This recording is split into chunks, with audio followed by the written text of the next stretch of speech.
to terms with the IMF just as the flooding started. And now we find ourselves in this incredibly difficult positions where we're trying to manage our macroeconomic indicators with the IMF and provide the imminent relief to the people that is still necessary now in Pakistan and plan forward for our reconstruction and rehabilitation.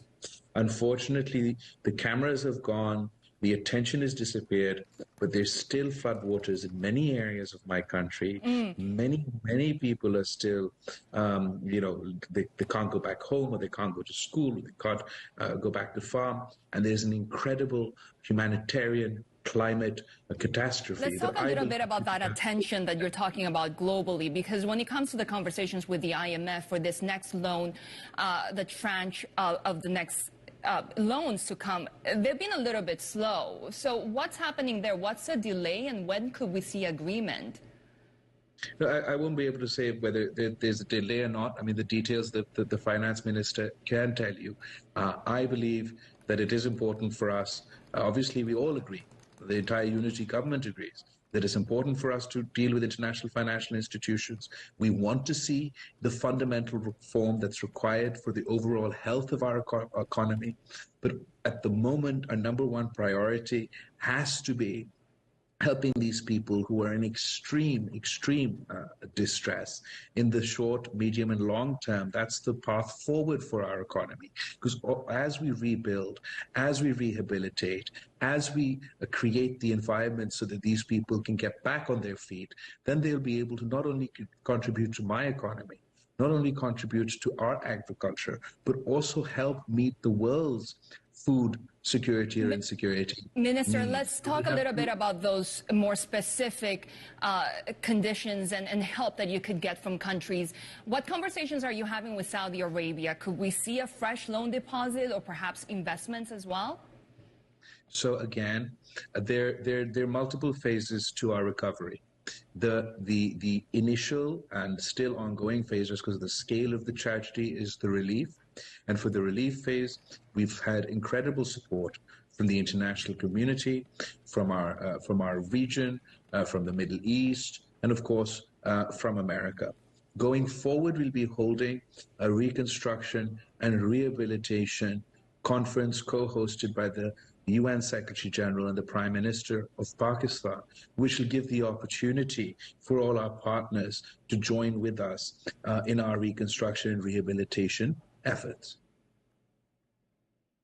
The opposition leader, Imran Khan, has talked about dissolving 2 provincial assemblies. Does this contribute to political instability? Do you see potentially this contributing to momentum for elections ahead of time? So as far as elections ahead of time or any other political point is concerned, I believe it's extremely unfortunate that at a time when a third of the country was underwater, and I've given, large parts of my home province of Sindh and Balochistan, but also provinces that Mr. Khan is still governing to this day, be it the largest province of Punjab. Their southern districts were devastated by these floods. The southern areas of Pakhtunkhwa that Mr. Khan has been ruling for the past 14 years, they were devastated by these floods. Gilgit-Baltistan, where he has government, they were also impacted by the monsoon rains. It should have been not just my priority, but everybody's priority to step up, to leave partisan politics aside and unite to meet this challenge. Unfortunately, Mr. Khan has been throwing an 8th-month tantrum that he has not been prime minister for these many months, and distracting not only from the domestic media conversation moves on, but the international media conversation moves on. When the COVID pandemic hit, if I was thinking as sinisterly, as Machiavellian as Mr. Khan was, I would have used that as an opportunity to protest, to read these sorts of movements and try and remove Mr. Khan then. But at that point in time, I stood up in front of my country and said, I have my differences with Mr. Khan, but we're facing a calamity and he is our prime minister. Unfortunately, for the few months that he's been in opposition, we faced this historic crisis. And throughout it, we haven't seen that sort of cooperation from Mr. Khan. Foreign Minister, India has called your remarks on PM Modi uncivilized. Do you stand by those remarks? Ma'am, I was referring to a historical reality.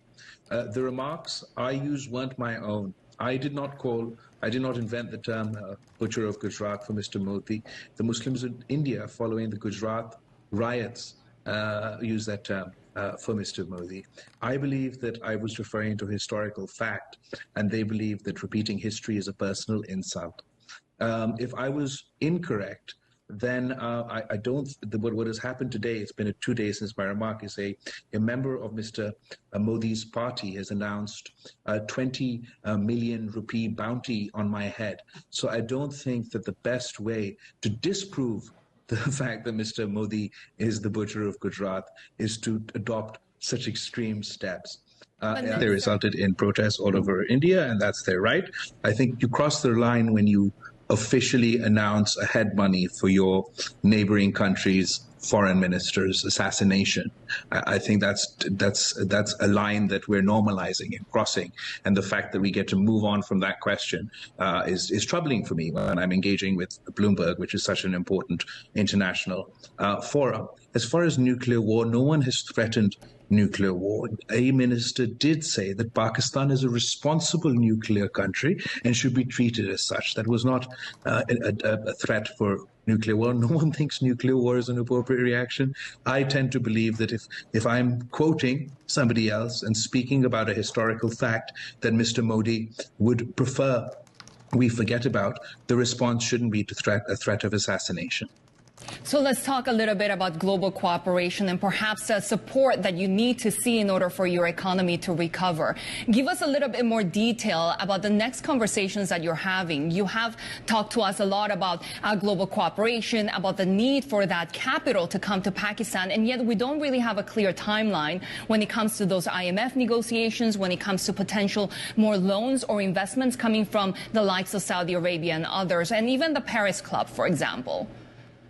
So I think that the January 9th rehabilitation and restructuring conference that I referred to in my response to your other question, in which the Prime Minister of Pakistan and the UN Secretary General will be a co-hosting an event for the international community to come forward and join Pakistan, will be an important start, but it will just be that. It'll be a start. For us to come up with $16 billion of financing will take time. What's important for me is to get the process started, to get the work going so that people can start rebuilding their homes, go back to school, get back to work, and that'll make the rest of the process easier for us. Obviously, the scale of the catastrophe has been such that we can't imagine that we're going to get through this overnight. There's a short, medium, and long-term plan here that Pakistan is following.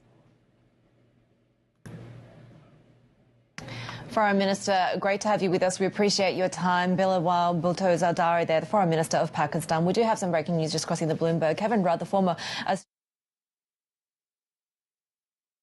وزیرخارجہ بلاول بھٹو کا Bloomberg T V کو interview جاری تھا. انہوں نے کہا کہ Ukraine جنگ نے خطے کی معیشت کو متاثر کیا. پاکستان کو سیلاب کے بعد بحالی کے لیے عالمی برادری کی ضرورت ہے. ساتھ ہی ساتھ انہوں نے کہا کہ سیلاب سے پاکستان میں بڑے پیمانے پر تباہی ہوئی.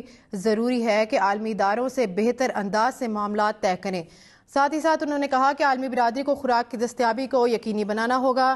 اس کے علاوہ انہوں نے کہا کہ مودی سے متعلق جو انہوں نے بیان دیا ہے اس پر وہ قائم ہے. اس وقت واشنگٹن میں وزیر خارجہ Bilawal Bhutto Bloomberg T V کو انٹرویو دے رہے تھے. انہوں نے کہا کہ پاکستان کو سیلاب کے بعد بحالی کے لیے عالمی برادری کی ضرورت ہے. ضروری ہے کہ عالمی اداروں سے بہتر انداز سے معاملات طے کریں. ساتھ ہی ساتھ انہوں نے کہا کہ یوکرین جنگ نے خطے کی معیشت کو متاثر کیا.